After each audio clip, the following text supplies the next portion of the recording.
도심에서 내 집 한 채 장만하는 게 꿈인 사람들이 가장 부러워하는 사람은 건물주 아세요? 이 건물 내가 샀다고요. 우리 엄마 건물이에요. 네, 바로 건물주인데요. 누구는 하나 갖기도 힘든 건물과 토지를 무려 3개나 가지고 있는 할아버지가 있습니다. 그런데 평생 일군 재산이 순식간에 날아가게 생겼다고 하는데요. 나는 정력은 사실도 없고, 근데 정력가 됐고. 내놓으라 그러면은 이걸 저희가 내놔야 되는 거예요? 형식은 완벽하죠. 근데 서명 날인이 없잖아요, 그렇죠? 지휘자한테 들은 거가 확인된 게 없죠. 100억대 자산가 할아버지에게 닥친 기막힌 실제 상황. 대체 이런 일을 벌인 사람은 과연 누구일까요? 인천 역세권에 위치한 6층짜리 상가 건물. 아래층에는 5개의 상가들이 입주해 있고 이 건물의 꼭대기층에는 건물주가 살고 있었습니다. 저희가 만나러 가봤는데요. 아니 엘리베이터가 있는데 이렇게 계단으로 올라가시네요. 네, 열심히 일하는 척하려고 예. 네, 그런 것도 있죠.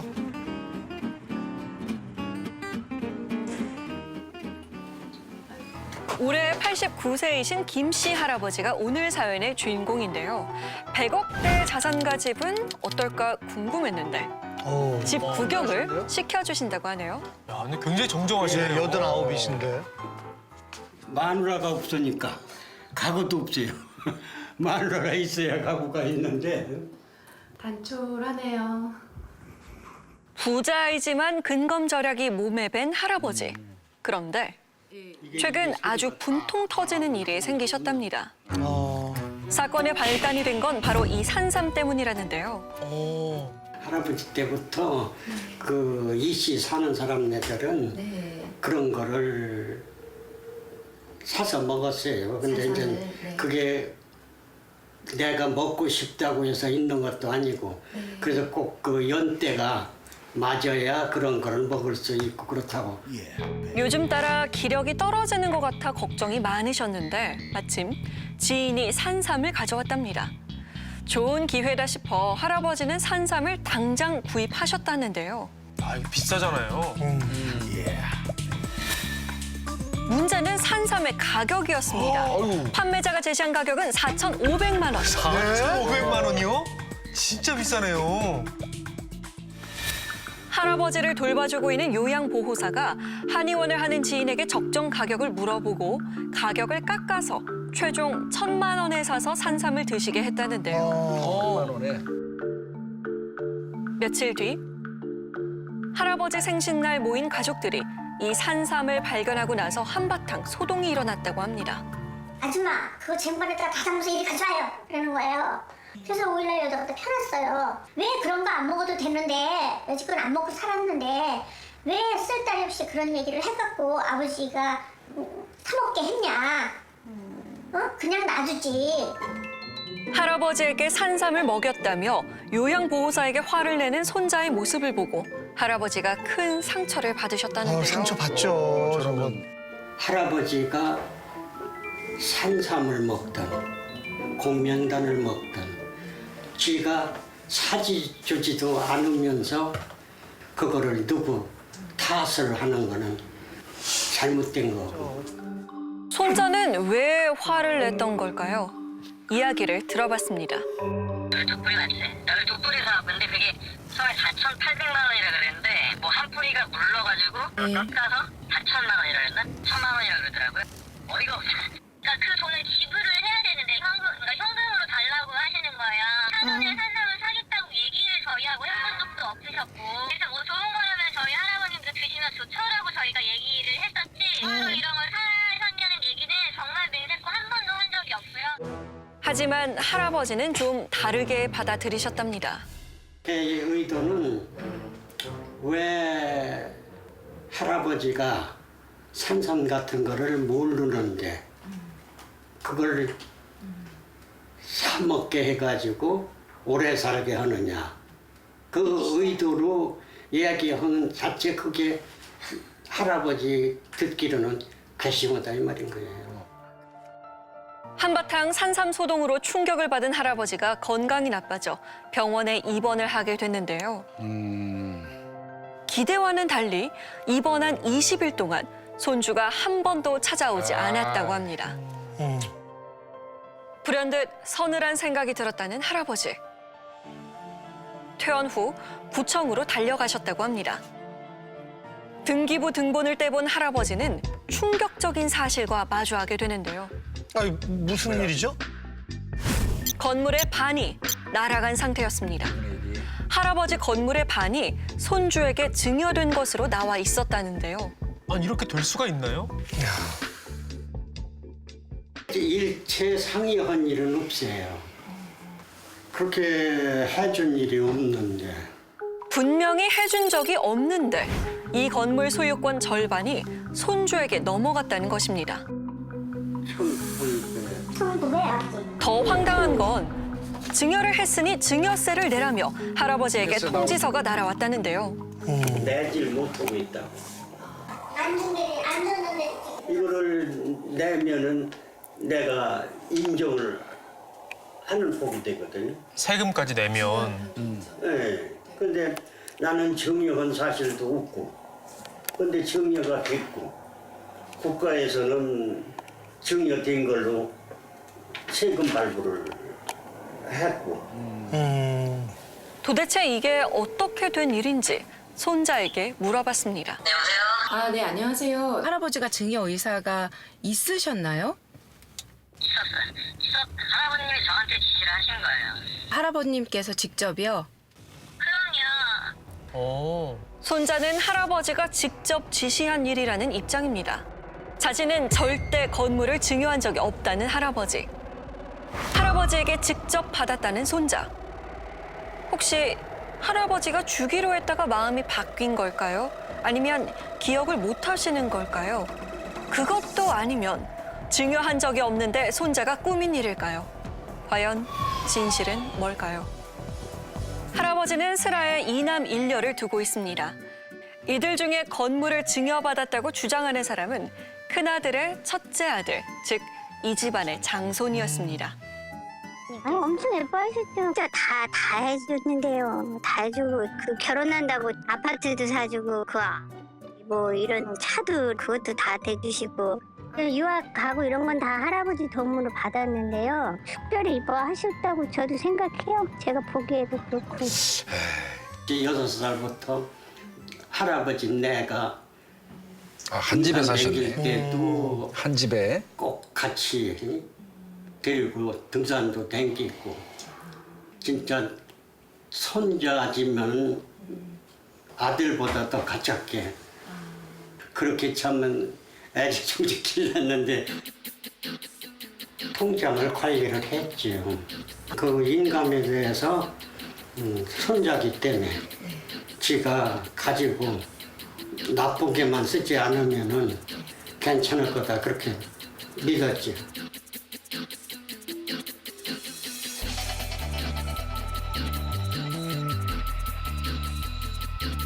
그렇게 자식보다 더 믿고 의지했던 손자이기에 할아버지 재산 중 하나인 월미도 숙박시설의 운영권을 줬었고요. 부천에 있는 6층짜리 상가 건물은 구입할 때부터 지분의 반을 손주 이름으로 해줬습니다. 뿐만 아니라 이 건물에서 나오는 임대료 통장까지도 손주에게 주었다고 하는데요. 이미 엄청난 걸 주셨네요. 그러니까요. 이런 건물은 보통 얼마 쓰라? 45%. 모르는데 여기 1층에 5개인가 하나, 둘, 셋, 넷, 5개고요. 지하가 2칸인가 2개 있고 3, 4, 5 이렇게 해가지고 와. 여기는 저기 세입자 나가지도 않아.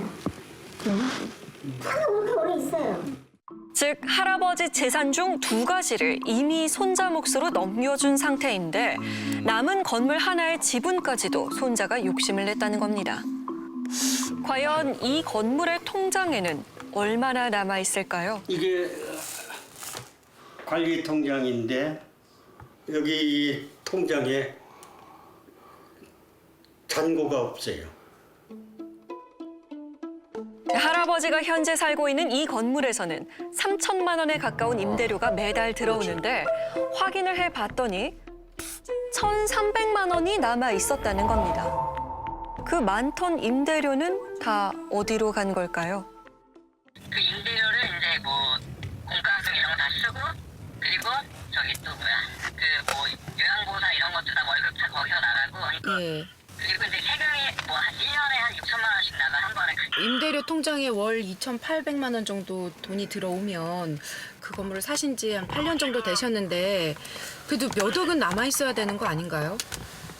아무리 이제 공과금이나 세금이나 생활비가 많아도 예. 그 내역은 뭐 다 저기 뭐야 내역이 통장에 다 찍혀 있어요. 그거를 뭐 제가 피디님한테 자세히 뭐 어디 썼다 말씀드린 건 급한 상황이지만 예. 그 통장 내역에 다 찍혀 있어요. 그거는 뭐 제가 그걸 어떻게 할 수가 있는 상황이 아니에요. 그래서 할아버지는 은행에 확인하러 가봤습니다. 8년간 통장 내역을 모조리 다 뽑아봤는데요. 총 101장 분량의 통장 거래 내역을 좀 더 면밀히 살펴보기로 했습니다. 과연 이 돈은 어디에 쓰였을까요? 진짜 궁금한데요. 여기 이제 카드 대금 뭐 낸 것들이 좀 많이 있거든요. 근데 할아버지는 카드를 쓰지 않으시거든요. 카드 대금으로 뭐 수시로 이제 몇백만 원씩 빠져나가거든요. 7,500만 원이 이제 여기서 뭉치돈이 딱 빠져나가거든요. 이걸 할아버지는 모르세요. 7,500만 원? 네. 그 외에 이제 그 현금으로 100만 원씩 찾아간 부분들 네. 출금한 장소가 이제 손주가 사는 곳 주소거든요. 네. 그게 굉장히 자주 있습니다. 분석 결과 지난 8년간 임대료로 들어온 총 금액은 31억여 원. 실제 건물 관리 및 할아버지 앞으로 들어간 금액으로 보이는 건 9억 원 가량으로 추정되는데요. 그러면 도대체 나머지 금액은 어디로 간 걸까요? 혼자기 때문에 그냥 믿었죠. 어차피 이 재산은 내가 가지고 있다가 두고 가는 거니까. 할아버지 통장이라든지 모든 걸 가지고 있던 씨가 꽃감 빼먹듯이 그냥 통장에서 돈을 임의대로 막 인출해 쓴 거거든요. 어차피 빼간 거잖아요. 횡령이잖아요. 횡령이 되는데 그 친족 상도례이기 때문에 할아버지와 손자관계이기 때문에 아무리 많이 빼가도 형법상 처벌이 안 되는 거예요. 그렇지, 안 되죠. 그러니까 할아버지가 이제 많이 억울한 거죠. 맞아요. 친족 상도례. 친족 간의 재산 문제는 친족끼리 해결하라며 사기, 횡령, 배임 등의 재산 범죄에 대해 형벌을 면제해 주는 것인데요. 사실 이 건물의 주인은 따로 생각해둔 사람이 있었습니다. 바로 할아버지의 막내 아들인데요. 막내는 할아버지에게 아픈 손가락이라고 합니다. 잘 지내셨어요? 다 맛있게 드셨어요? 점심에 뭐 드셨어요? 저기 소바 사다 먹었어. 다 소바 드셨어요? 막내 아들은 군대에서 구타를 당한 이후 건강에 이상이 생겼고 이후 지금까지 몸이 아파 경제 활동은 지속하기가 어려웠다고 합니다. 그래서 할아버지가 아픈 손가락이라고 하시는군요. 또한 막내 아들은 결혼도 늦게 했지만 뒷바라지해야 하는 어린 자녀가 셋이나 되다 보니 할아버지 입장에서는 아픈 아들이 저 손자들을 어찌 키울까 걱정이 되셨던 겁니다. 저희 애들 얼마나 잘생기고 이쁜데요. 저는 살 길이 있으면은 지 삼촌은 살 길이 없다니. 삼촌이 가져가야 될 거를 지가 뺏어가면은 가져가는 게 아니라 뺏어가는 거거든요. 뺏어가면은 삼촌이 어떻게 돼요? 도대체 왜 그렇게 했을까? 손자 부부에게 물어봤습니다. 할아버지가 증여 의사가 있으셨나요? 할아버님이 저한테 지시를 하신 거예요. 제가 할아버님 모시고 네. 그 은행에 가서 은행 그 변호사, 뭐 직원, 뭐 세무사 이렇게 해가지고 할아버님이 이제 뭐 증여를 이렇게 하고 재산을 이렇게 나누고 싶다라고 이제 말씀하신 그것도 있거든요. 있으시고 할아버지를 모시고 가서 작성했다는 증여 계약서. 이 증여 계약서 때문에 건물의 반이 넘어가게 된 것인데요. 도대체 어떻게 된 일인지 증여 계약서를 쓴 변호사 사무실을 직접 찾아가 봤습니다. 아니, 할아버지가 오죽 답답했으면 직접 가셨을까요? 자, 바로 이분이 증여 계약을 진행했던 담당자라고 하는데요. 전혀 이게 그냥 우리 단독으로 한 거예요. 그런데 여기 와서 그런 의논이 있었는지 우리가 온 거는 그것 때문에 온 거예요. 서류가 전부 라인이 돼갖고 왔었어요. 저하고는 모르는 거고. 할아버지 손자를 모른다고 합니다. 증여 관련해서 네. 얘기가 나온 거는 혹시부터 얘기가 나온 게 아니라 그죠? 그러니까 의뢰를 한 사람은 손자와 결혼한 손주 며느리라는 겁니다. 그녀는 은행원이라는데요. 그 증여 서류를 이가 아니고 이가 이거 제출했다는. 그러니까 모든 장소는 여의도 지정 공간 내에서 이루어진 거거든요. 그 증여할 때 필요 서류가 뭐냐고 이제 물어봤었고요. 네네네. 그럼 당연히 이제 뭐 어떤 부분에 대해서 그 필요 서류는 안내를 해드렸었고, 이제 서류상에 이제 좀 이상이 없었고, 그래서 이제 진행했었죠. 할아버지가 내가 주겠다라는 그런 의사를 분명히 밝힌 적이 있었는지 그렇게 얘기하니까 그 증여자한테 들은 거가 확인된 게 없죠. 어르신한테 전화던 만나기 전. 뭐 은행에서 뭐 오셨을 때 만나뵀던 뭐 그런. 어디서 만난 적도 없다는 거잖아요. 그렇죠. 증여인이 증여 의사가 있었는지 여부를 받는 분에게만 확인을 하신 거네요. 네, 그렇죠. 네, 그렇죠. 이건 말이 안 되는 거야. 결국 건물을 주는 사람도 받는 사람도 없는 상태에서 서류만으로 증여가 됐다는 겁니다. 참담하죠. 해주지도 않은 거를 해준 걸로 그렇게.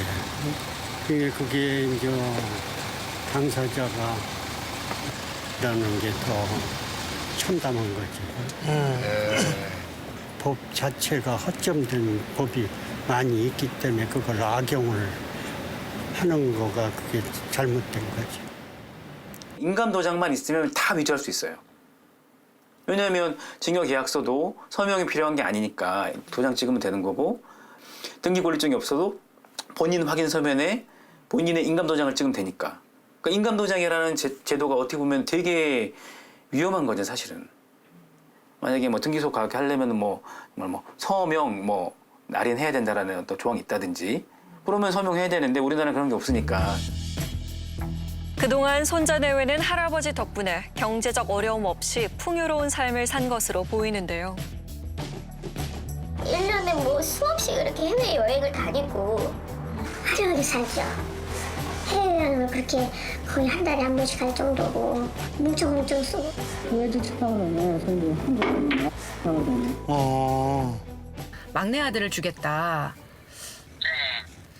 그러면 돌려드리는 게 맞지 않나요? 할아버지 재산이잖아요. 그거는 피디님이 일단 판단하실 문제는 아니신 것 같고요. 예. 내놓으라 그러면은 예. 이걸 저희가 내놔야 되는 거예요? 이거는 저희가 재판을 통해서 가려야 될 부분이기는 한데. 예. 모든 상황들이 할아버지가 증여 의사가 없었던 걸 보여주고 있지만 서류에는 이미 인감 도장이 찍힌 상황이기 때문에 재판에서 난항이 예상됩니다. 살면서 손자에게 돈이 아닌 다른 걸 줬으면 어땠을까? 돌아보니 후회가 남습니다. 그거는 어디까지 본인 책임이 아니라 양육한 사람의 잘못이 컸기 때문에 걔에다 모든 거를 잘못으로 떠넘기기는 내가 잘못한 게 너무 많아서 나는 귀여워할 줄만 알았지 인지교육을 못 시킨 것이 내 잘못이다 그렇게 생각합니다. 자체가 싫어. 할아버지가 바라는 건 손주가 벌을 받는 게 아니라 자신의 잘못을 진정으로 깨닫는 것이라고 합니다. 나중에 보니 나의 통장이, 나중에 보니 나의 건물이, 나중에 보니 나의 재산이 이렇게 넘어가 있더라. 이런 부분은 보통 우리가 노년기 중심으로 보자면 노인학대 영역에 들어가고 그중에서도 경제적 학대에 들어가거든요. 이를테면 인감을 뭐 함부로 쓴다든지. 저는 재산이 칼보다 강하다고 생각해요. 더 잔인하게 찢어요, 가족을.